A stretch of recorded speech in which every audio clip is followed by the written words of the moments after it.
Today I'm going to do a tutorial on how to lie down in grass.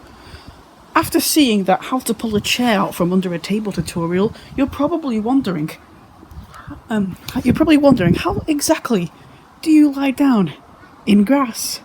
Well, today I'm going to show you how to lie down in grass.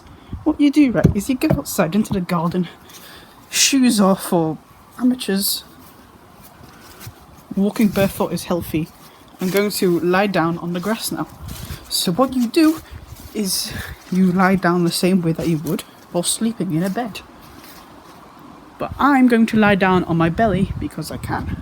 So what you do is you go down like this, with your knee on the ground, and do that with the other leg.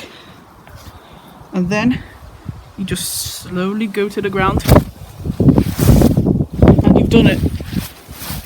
You're lying down in the grass, and if you want to roll over, what you do is you use your elbows, lift them off the ground, and just roll around, and you can look at the sky.